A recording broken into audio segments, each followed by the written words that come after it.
Voy a poner siglas para poder organizarlo, ¿ya? El agua corporal total se refiere al porcentaje de agua que forma parte de todo tu organismo. En un adulto promedio, el agua corporal total está alrededor del 60% del peso corporal. O sea que si tú pesas 70 kilos, 42 litros serían por agua, ¿ya? Aproximadamente. Eso considerando a un adulto, ¿ya? En un adulto promedio. Ahora, ¿hay ciertas variaciones individuales? Claro que sí. Por ejemplo, en niños y sobre todo en neonatos es mayor. Es un mayor porcentaje en neonatos y en niños. Ya en neonatos y niños el agua corporal total llega a ser cerca del 80%, sobre todo en neonatos. También hay ciertas variaciones respecto a la cantidad de grasa corporal. De tal manera que mientras más tejido adiposo tengas, tendrás menor porcentaje de agua. No cantidad, no confundas cantidad, porque si una persona, por ejemplo, pesa 150 kilos, tú dices el 60% de 150 y una persona de 70 kilos, obviamente este de acá tiene más grasa. Entonces, porcentualmente hablando, ya las personas con mayor cantidad de tejido adiposo tienen menor cantidad de agua. Pero si hablamos de cantidades absolutas, pues obviamente le va a ganar porque pesa más. ¿Sí entienden la diferencia? Entonces, en el caso de las personas que tienen mayor tejido adiposo es inversamente proporcional.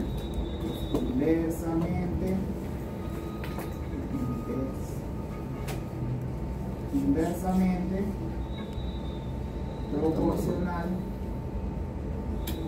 proporcional al tejido adiposo. Entonces, ¿quién tendrá más grasa, pero más agua, los hombres o las mujeres? Mujeres, no, los hombres tienen más grasa. Los hombres tendrán porcentualmente hablando un poco más de agua, porque las mujeres tienen porcentualmente hablando un poco más de grasa. Entonces el porcentaje es menor en mujeres. Bien. Pero pues en términos generales, si te preguntasen, el agua corporal total es el 60% del peso corporal. ¿Está bien? Esa agua corporal total luego lo vamos a dividir en dos grupos. Por un lado tenemos al líquido que está dentro de las células, que viene a ser el líquido intracelular, ¿verdad? El líquido intracelular representa el 40% del agua corporal. 40% del agua corporal total. 40% del peso corporal. Intracelular es eso, ¿no? Pero si yo dijese el líquido intracelular, ¿qué porcentaje del agua corporal total es? Diré que son 2/3 del agua corporal total. ¿Se entiende? Una cosa que yo te pregunte respecto al peso será el 40%, pero respecto al agua corporal total será las 2/3 partes, porque tienes 40 entre 60, simplificas y te sale 2/3. ¿Se entiende? En cambio, si nos referimos ahora al líquido extracelular, el extracelular, si este es 40 y todo debe dar 60, pues el extracelular será el 20% del peso corporal. Y si lo hablamos en fracciones, será 1/3 del agua corporal total. ¿Está bien? Esos son los dos. Ahora, el intracelular, ¿ya? Simplemente es 1, pero si yo quiero diferenciar ahora el extracelular, voy a tener dos partes. Voy a tener el líquido que está dentro de los vasos sanguíneos y el líquido que sale de los vasos sanguíneos pero no entra a las células, que se llama intersticial. Entonces voy a tener dos líquidos más. Por un lado, el intravascular, entiéndase por intravascular al líquido que está dentro de la sangre, dentro de los vasos sanguíneos, y por otro lado tendré al líquido intersticial. Entiéndase por el líquido que está fuera de los vasos sanguíneos y entre las células. Ahí hay una señal. La última. Intersticial. ¿Está bien? ¿Qué porcentajes son? En el caso del intravascular vendría a ser el 5% del peso corporal. Bien, y en el caso del intersticial, para dar 20, será el 15% del peso corporal. Y así se distribuyen los líquidos corporales. Si te ponen un ejercicio, te dicen, cierta persona pesa 80 kilogramos, calcule usted el líquido intersticial, fácil, el 15% de 80 y con eso ya tienes la respuesta. O te pueden dar el líquido intersticial y te dicen en base a eso calcule el agua corporal total. Entonces te hagas un inverso y vas a obtener. No es difícil. Ahora, otra cosa que debes recordar son los principales componentes catiónicos y aniónicos. Por ejemplo, en el intracelular, ¿cuál es el principal catión. ¿Estás probando eso, mano? No, jamás. ¿Cuál es el principal catión y cuál es el principal anión? Sodio. Del intracelular. Full ¿Cuál es el potasio. principal Son dispositivos, weón. Potasio también. catión Ah, coño, y el Era- es principal potasio y No, weón. Calcio. anión? potasio. En el caso del extracelular, el principal catión, ¿cuál es? Potasio no. El sodio, con su carga 1 más. Y el principal anión es el cloro, y le sigue ahí nomás el bicarbonato. En el caso del intracelular, el principal catión es el potasio, y el Y el principal azul, anión son los fosfatos. Está en el líquido. O entiéndase por fosfatos el ATP, el ADP, porque recuerda que son adenosín, difosfato, adenosín, trifosfato, todo eso son fosfatos orgánicos. Bien, eso sería, inorgánicos, perdón. Y después tenemos también acá a las proteínas. Las proteínas, recuerda que están formadas por aminoácidos, y los aminoácidos tienen un extremo amino y un extremo carboxilo. El extremo carboxilo es COOH, ¿verdad? SH se puede salir y queda como si fuese un anión, queda con carga negativa, porque si pierdes el hidrógeno pierdes un protón, ¿verdad? Entonces Claro, quedas con más carga todo. negativa. Por eso es que las proteínas se comportan como aniones. No te olvides de ese dato. Las proteínas se comportan como aniones, por tanto se comportan como si tuvieran carga negativa. ¿Ya? Dato importante para lo que va a seguir después. Bien, ahora hay un concepto importante que es el de osmolaridad, que ya te lo han enseñado en tu fisiología 1, entiendo. Osmolaridad. ¿Qué es la osmolaridad?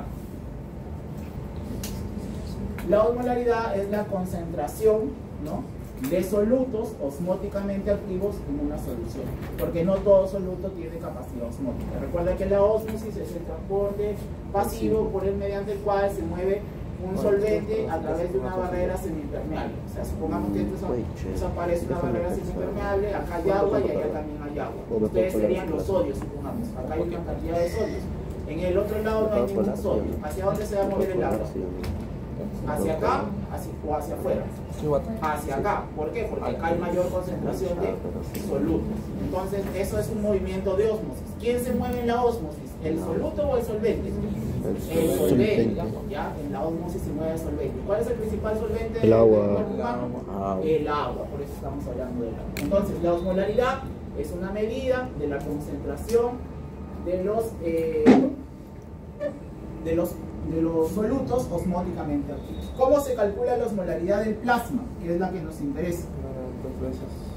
La osmolaridad plasmática. La glucosa por la concentración. Recuerda que la osmolaridad plasmática en condiciones fisiológicas oscila alrededor de los 280 miliosmoles en promedio. Ya, la osmolaridad plasmática promedio. Ahí tu libro te va a decir 275, 295, pero en promedio está alrededor de 280. Urea sobre urea. La osmolaridad plasmática, entonces, ¿cómo se calcula? 2 veces el sodio sobre más la glucosa sobre la más la urea entre 180 más la urea más el boom, que es esto se siglas en inglés, nitrógeno neto en sangre, dividido entre 2.8. Pero si te diesen el nitrógeno, perdón, la urea, lo 5.6 reemplazas por el boom y dirás urea 5.6 dividido entre 5.6. ¿Ya? Porque la relación boom es más o menos alrededor de 2. Esa es la fórmula para la osmolaridad plasmática. ¿Ya? Bien, ahora sí vamos a hablar de... me faltaban los marcadores. Marcadores.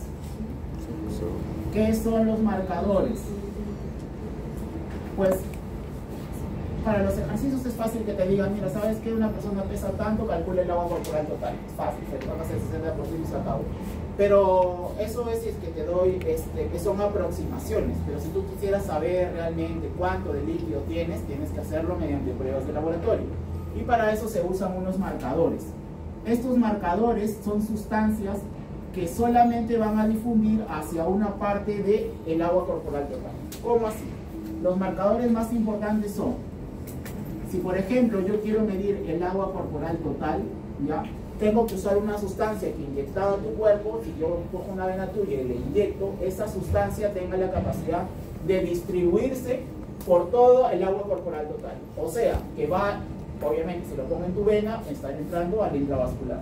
pero que al mismo tiempo luego atraviese los vasos y se vaya al intersticial. Y una vez que está en el intersticial, se vaya a las células. Tengo que usar una sustancia que tenga la capacidad de distribuirse en todo el cuerpo.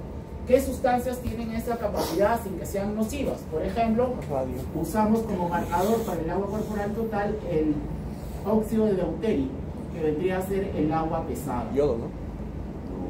El agua pesada está H2O2. formada por D2H. ¿Sabes qué es D? El hidrógeno se... ¿No era O2H2? No. D2. No, el agua pesada era H2. Sí. Era H2 o 2. El óxido, el deuterio, por si acaso, es una forma del hidrógeno. El Es otro hidrógeno tiene nombre. 3 isótopos. El agua común está formada por el protio, así se llama. Pero no es el Deuterio único y tipo de tritio. hidrógeno en la naturaleza. También existe el deuterio, que Tritio. tiene carga 2, y el tritio. Entonces forma el agua pesada y el agua superpesada. Entonces son formas de agua, pero más densas. Si yo te inyecto un poco de agua pesada, no te vas a enfermar porque no es tóxica y tiene la capacidad de, por ser agua, distribuirse en todo tu cuerpo de manera regular. ¿Ya? No se usa el agua pesada. También se puede usar el agua súper pesada. Súper pesada. Ya también llamada agua tritiada, porque está formada por el tritio y se representa así: T2O. ¿Ya?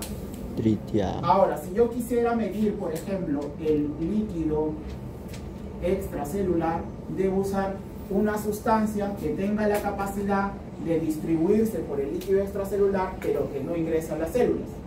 Solamente se quede dentro del extracelular. ¿Qué sustancia cumple esas características? Sin ser nociva, tienes a la inulina. La inulina es un polímero de la fructosa, como el almidón es un polímero de la glucosa, la inulina es de la fructosa. También tienes, por ejemplo, al manitol, que se usa en clínica para tratar el edema cerebral, entre otras cosas. Entonces el manitol no entra a la célula, se queda solamente dentro del espacio extracelular. Por eso lo puedo usar como marcador si quiero medir el espacio extracelular. ¿Y qué pasa si tú en cambio quieres medir ahora solamente el intravascular? Manitol. Manitol. Intravascular. Intravascular. Ahora debes usar una sustancia que inyectada se quede solo en los vasos sanguíneos, que no pase ni al intersticial y por tanto tampoco pasará al interior de las células. Acá el candidato tenemos a el azul de Evans. El azul de Evans tiene la capacidad de unirse a la albúmina, y la albúmina es una proteína, y las proteínas pasan a ser intersticial. No, en condiciones fisiológicas la albúmina se queda casi en su totalidad dentro Azul de Evans, proteína, ¿no? Como el azul de Evans se fija a la albúmina, no va a pasar. ¿Y qué pasa si yo quiero ahora medir el líquido intracelular o quisiera medir el líquido intersticial? ¿Cómo lo harías? Pues ahí no hay un marcador, porque yo no podría inyectarte algo, porque si te lo inyecto te lo pasaría al intravascular. No, ¿y cómo haría para que se meta solo la célula y salga del intravascular? No existe una sustancia que tenga esas características. Tampoco existe una sustancia que si yo te inyecto en las venas, se vaya al intersticial y ya se quede solo ahí y se salga totalmente de las venas. No hay una sustancia que cumple esas características. Entonces, lo único que tendrías que hacer es medir dos de estos y restar. Por ejemplo, si yo quiero saber el intracelular, calculo primero el agua corporal total y le restaré el líquido extracelular. O sea, tendré que hacer las dos pruebas. Si quiero calcular el intersticial, debo medir el líquido extracelular y le restaré el intravascular. ¿Se entiende? De esa manera yo obtendría los 5 compartimentos. ¿Ya? Ahora, ¿en qué se basa todo esto? Esto se basa en el principio de conservación de la masa. ¿Ya? El principio de conservación de la masa te dice que, por ejemplo, si tú tienes un balde con agua y a esa agua yo le pongo 10 gramos de sal, ¿está bien? Luego le agrego 5 litros más de agua. ¿Cuántos gramos de sal me quedan? 5. Siguen habiendo 5, ¿verdad? No va a cambiar, simplemente lo estoy diluyendo. O si le quito agua, pero dejo la sal, lo estoy concentrando, pero no cambia la cantidad total de la sal que está en eso. Lo mismo ocurre en tu cuerpo. Si yo, por ejemplo, supongamos quiero medir la cantidad de inulina que hay, yo quiero medir tu líquido extracelular, tomo un poco de manitol y te lo inyecto. Supongamos que te inyecto 500 miligramos de manitol. ¿Está bien? Yo inyecto 500 miligramos de manitol. Esos 500 miligramos de manitol, te acabo de decir que solo se van a quedar en el extracelular, no van a ingresar a las células, ¿ok?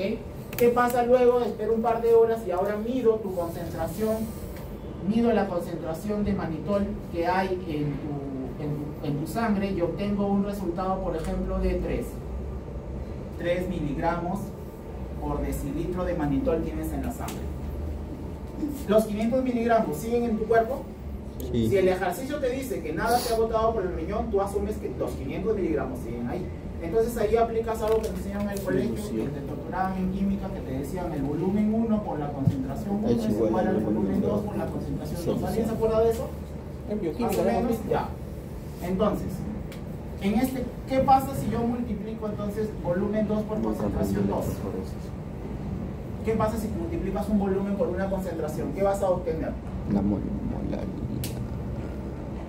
Es por miligramos por decilitro. Pero consideramos que es resultado.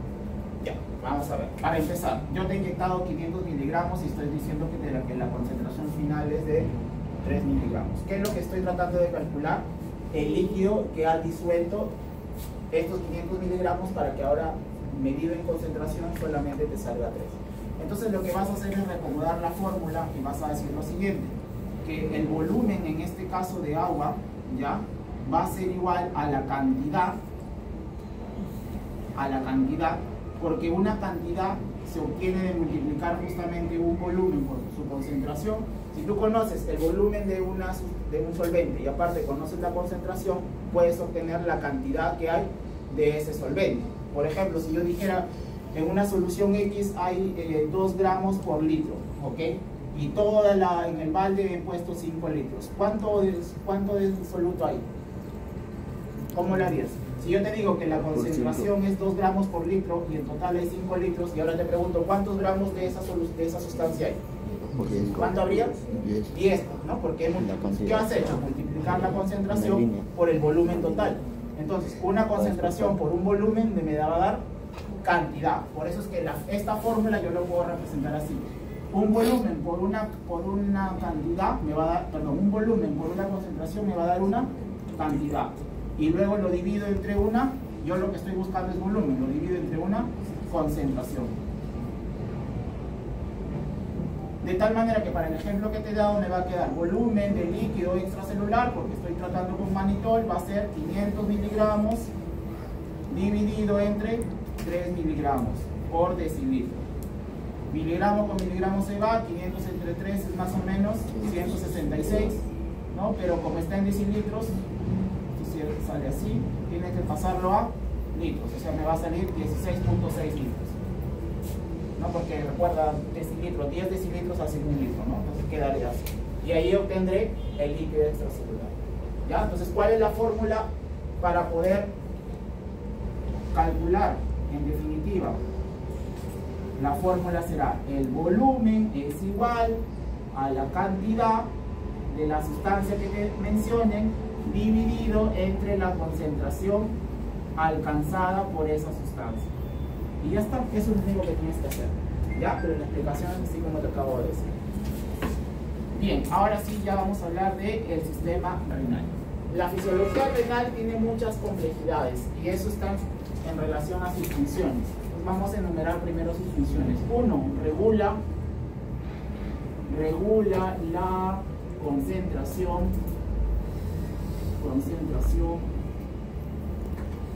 ¿de quiénes? De los electrolitos. Ya, regula la concentración de electrolitos. 2. Regula el estado ácido-base, o sea, el pH. De tal manera que si tú te encuentras acidótico, el riñón va a tratar de recuperar base y eliminar ácidos de los riñones para que vuelvas al pH normal. Y si tú estás básico, va a tratar de guardar hidrogeniones y botar bicarbonato. Y de esa manera volverás al estado normal. Entonces, ¿quién regula el estado ácido-base? El riñón. ¿Y con quién se ayuda? ¿Quién es su hermano? Porque eso ya lo pasamos para regular el estado ácido-base. el sistema respiratorio a través de la inhalación y exhalación del CO2, ¿verdad? Listo. ¿Qué otra función tiene la fisiología renal? La presión alta. Regula la presión arterial a través del sistema renina-angiotensina-aldosterona. 4. Tiene también una función endocrina. ¿Qué hormonas produce? Por ejemplo, la vitamina D3. La vitamina D, la forma activa, que es el calcitriol, ¿verdad? Que estimula la reabsorción de calcio. ¿Qué más? Produce también eritropoyetina, que es una hormona que estimula las células de la línea roja de la médula ósea a producir más glóbulos rojos. 5. Regula la osmolaridad del plasma y por tanto de todo el cuerpo. ¿Ya? Otra función de la fisiología renal. 6. Se encarga de la excreción de sustancias. ¿Qué va a botar? Cuando hablamos de excreción, ¿es lo mismo que secreción? No, porque una secreción no necesariamente se va a eliminar. Las secreciones son todo aquello que van a ser eliminados, ya sea con las heces, con la bilis, por ejemplo, también, o con la orina. Entonces, la excreción de sustancias, por ejemplo, que sean tóxicas, ya que sean, también acá tenemos algunos fármacos, ya también algunos metabolitos. De los metabolitos que elimina el riñón, cuando hablamos de un metabolito nos referimos a una sustancia producto del metabolismo celular. O sea, las células hacen todas sus funciones y a veces quedan sustancias que son, digamos, secundarias al proceso original. Algunas de esas sustancias son el CO2, por ejemplo, que es un metabolito de la respiración celular. Pero el CO2 no es eliminado por el riñón. Pero ¿qué sí elimina el riñón? Por ejemplo, el ácido úrico. El ácido úrico es un metabolito de qué cosa? De las proteínas. No. ¿Cómo que no? El ácido úrico de las purinas es. De las purinas. Y la urea de las proteínas. Y la creatinina de la creatina. ¿Dónde está la creatina? En el músculo. Un suplemento. Ya, y la produce en el hígado. Ya, entonces tenemos ácido úrico, tenemos a la urea, tenemos a la creatinina. Esos son metabolitos, por ejemplo, que elimina el riñón. Bien, ahora sí, anatomía funcional del riñón. La anatomía funcional del riñón tiene que ver con que al menos conozcan las partes más relevantes. Por acá tenemos, por ejemplo, a la esto de que está de color rojo sería la arteria renal. La arteria renal. La arteria renal es rama de la arteria aorta. Luego tenemos a su costado a la vena renal, que es rama de, es tributaria de. ¿Dónde desembocan las venas renales? En la vena cava inferior. Entonces tenemos vena y arteria. Ya, por acá, esta estructura se llama pelvis renal. Si yo tengo pelvis, arteria y vena y le agrego los nervios también que ingresan por ahí, obtendré el pedículo renal. Claro. Y el lugar por donde ingresa se llama ilio renal. Está en la cara interna del riñón. Luego, por acá, nos vamos a la parte del parénquima. Externamente tenemos una capa de tejido conectivo que viene a ser la cápsula renal. Recuerda que el riñón es un órgano retroperitoneal, ¿verdad? ¿Sí se acuerdan de eso, no? Es un órgano riñón, órgano retroperitoneal. Quiere decir que está atrás, ¿no? Retroperitoneal, ¿verdad? ¿Cuántos tenemos? Pues obviamente 2 y sus dimensiones en promedio son 11 por 6 por 3 centímetros en promedio.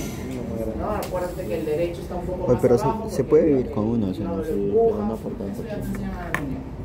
La parte más externa, cápsula, pero el parénquima renal propiamente dicho tiene las siguientes partes. Esto de acá vendría a ser la corteza renal. Corteza. Y en la parte más interior tendremos ahora la médula médula. Un riñón de chancho. Médula renal. La corteza y la médula renal van a tener a las nefronas. Contienen a las nefronas. ¿Qué es la nefrona? La unidad La funcional. unidad funcional del riñón. Unidad funcional del riñón. ¿Cuántas nefronas tenemos? De 800 a 1 millón. 1 y 1.2 millones Hijo, tú tendrás 2, ¿no? 2 millones. por ¿De qué? riñón. Yo tendré Bien, 2 esa es millones. la cantidad de nefronas. Ahora, en la parte de la médula vamos a encontrar estas estructuras de tipo piramidales que se llaman Pirámides de. pirámides renales o pirámides de Malpighi, Estudios de marfil. ¿verdad? Luego, ¿Qué no me acuerdo mierda si es? Malpighi ¿Pirámides o o- Malpighi, es que no sé si correcto. Luego tenemos Jeroglíficos la estos. parte donde desemboca una pirámide renal, se llama papila renal. Las papilas renales. Y luego donde desemboca una papila renal, esta estructura ya tubular se llama cáliz menor. Los cálices menores se juntan y desembocan en un cálice mayor. ¿Verdad? Y luego todos se juntan a nivel de la pelvis y la pelvis al final da origen al uréter.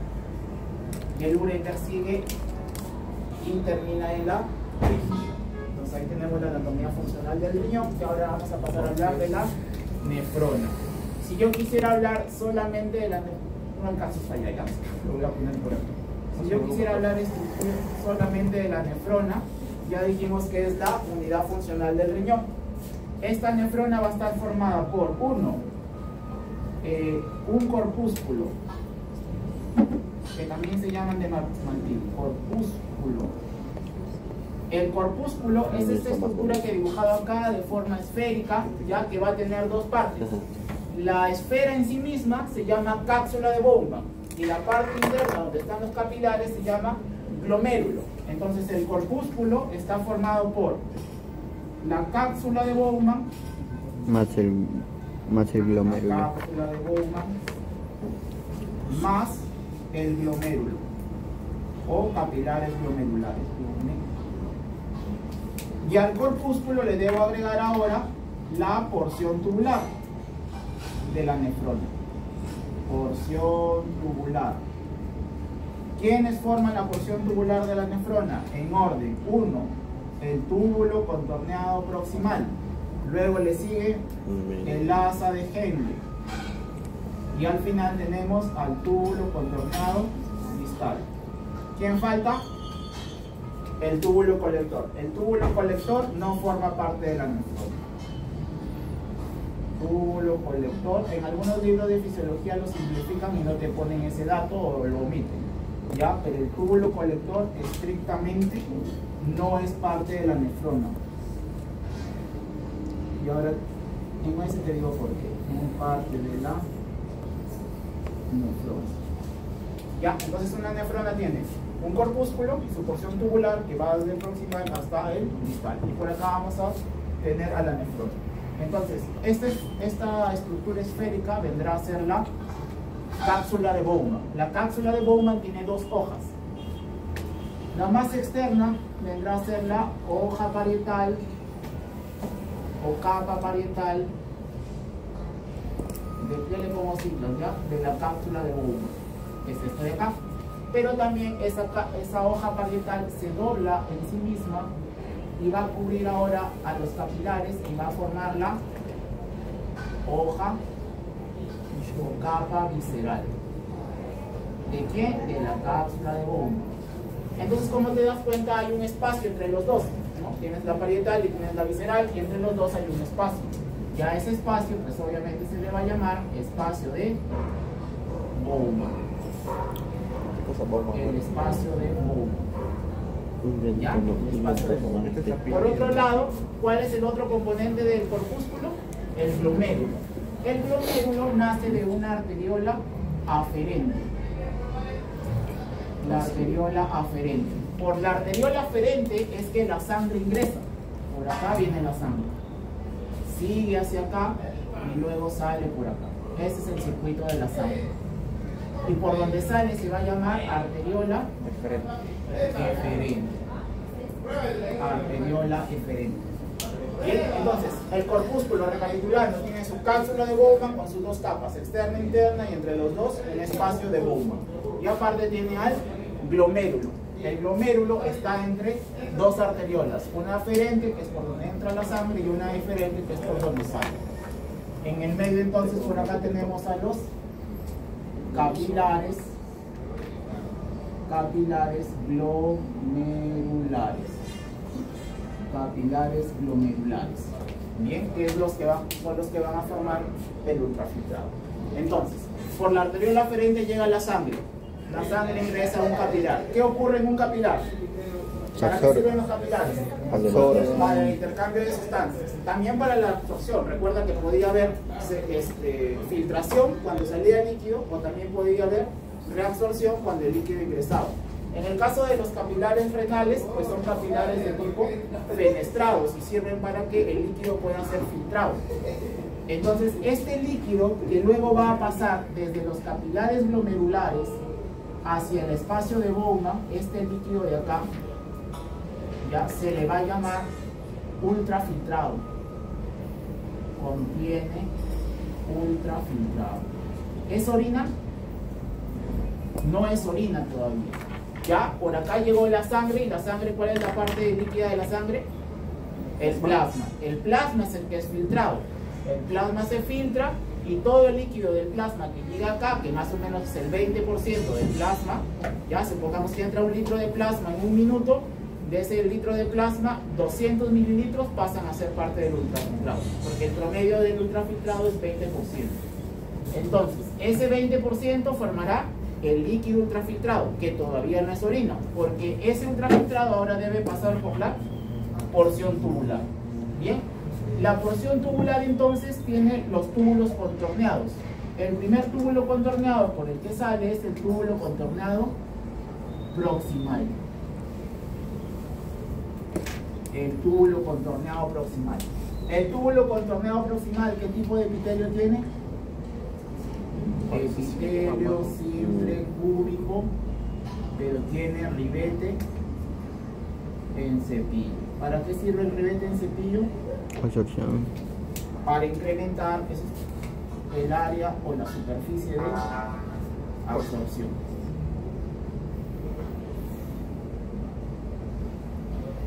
¿Ya? Para incrementar la superficie de absorción.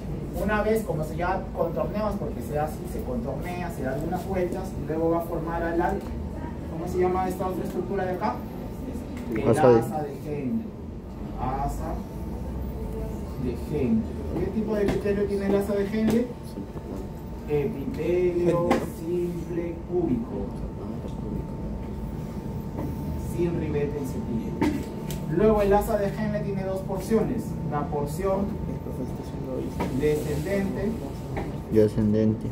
No es necesario que digas descendente delgada, se asume. Luego tenemos la porción ascendente, ahí sí es necesario, porque hay una porción ascendente delgada y luego hay una porción ascendente gruesa.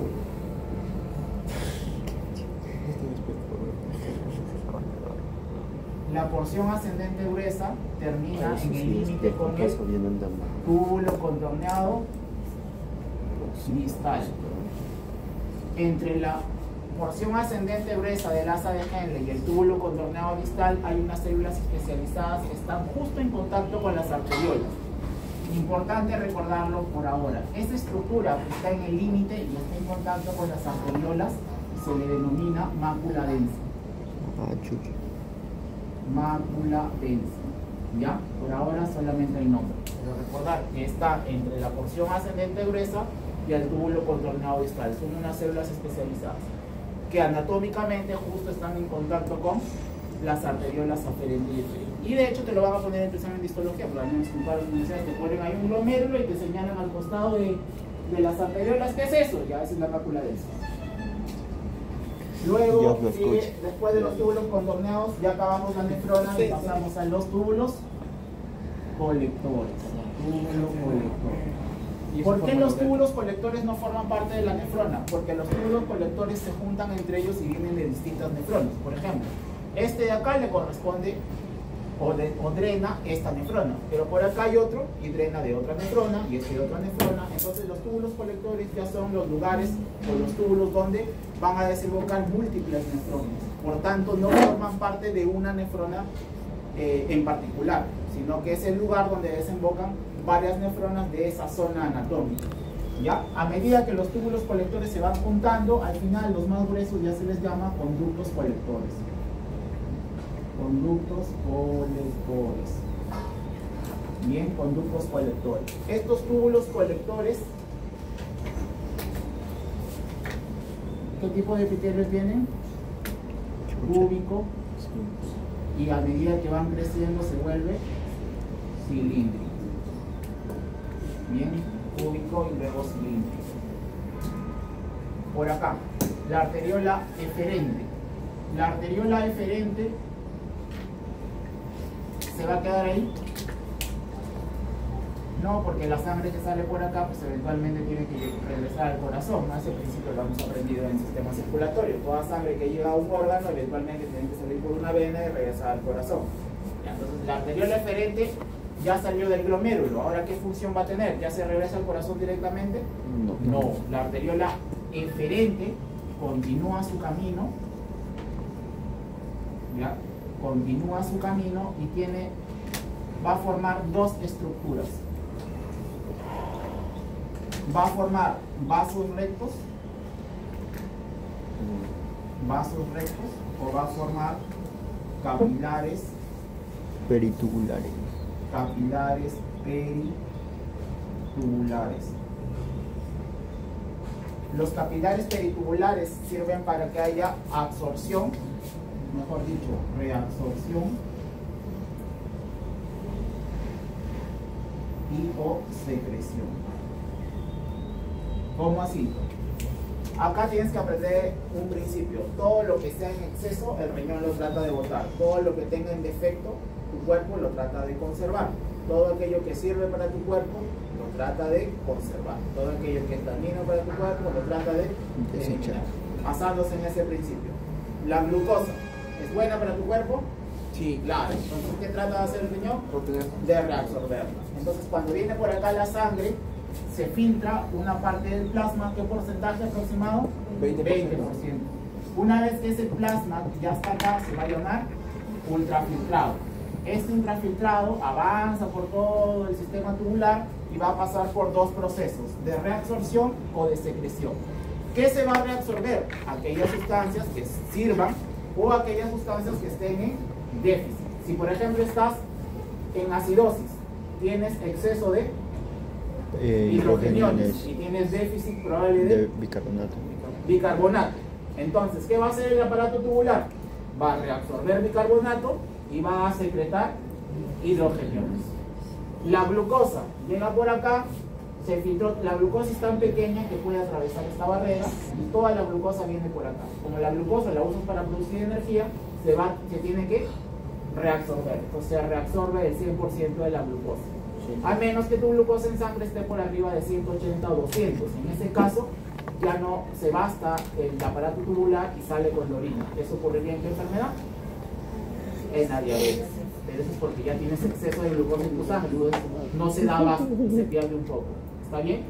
Entonces, los capilares peritubulares sirven ¿para qué? O para reabsorber aquello que se fue de más, o para secretar aquello que tengas de más. Además, otra cosa, te he dicho que el 20% del plasma que pasa por acá por minuto forma el ultrafiltrado. ¿Cuánto es el flujo sanguíneo renal? El flujo sanguíneo renal, chicos, vamos a ponerlo arriba ya. El flujo sanguíneo renal 1500. es de cerca del 25% del gasto cardíaco. Del gasto cardíaco. ¿Ya? Por otro lado te va a decir 22, 20, 25, ya.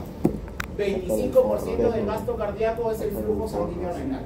O sea que si tu gasto cardíaco son 5 litros, ¿cuánto le va a llegar al riñón por minuto? Eso era. La cuarta parte, 1.25 litros de sangre por minuto a un órgano que pesa poco más de 150 gramos. Le llega una gran cantidad de sangre. Si llega 25% del gasto cardíaco, entonces 1.25 litros de sangre por minuto. ¿Cuántos litros de sangre pasarán por allí en un día entonces? 1.25 por 60. Haz el ejercicio porque a todos nos sale siempre el mismo número. 1.25 por 60, ¿cuánto sale? Te tienes que salir 180 al final. Sí, 180. 1.25 por 60. Ahora, por 24 horas, 1800. 1800.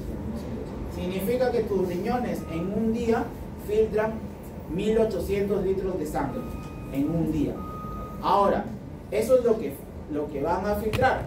De la sangre, ¿qué porcentaje es plasma? ¿El 50? Sí. El 50, depende del hematocrito, ¿no? Vamos a decir que es 50 para no complicar. O sea que de esos 1800 litros de sangre, ¿cuánto eran plasma? 900, la mitad de plasma. De esos 900 de plasma, ¿qué porcentaje te he dicho que pasa a lo ultrafiltrado? El 20. ¿Cuánto es el 20% de 900? 180. Ah, ya, por eso me acordaba mal de 180. Significa que al día produces ¿cuántos litros de ultrafiltrado? 180 litros de ultrafiltrado. ¿Y cuánto orinas? Entre 1 y 2 litros. O sea que los otros 178 se fueron reabsorbidos. ¿Se entiende? Entonces una cosa es el ultrafiltrado, que como te acabo de demostrar, si quieres anótalo porque no te olvides. Claro, ¿de dónde sale tanto? Oscila alrededor de 180 ¿Qué pasa a la gente litros. que no toma agua? ¿Ya? Pero la cantidad de orina producida en un día es entre 1 y 2 litros. Eso obviamente se modifica, pero si tomas más agua, si tomas menos agua, se va a ir cambiando, ¿no? Depende de la osmolaridad también.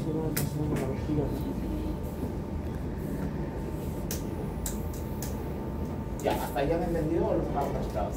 No.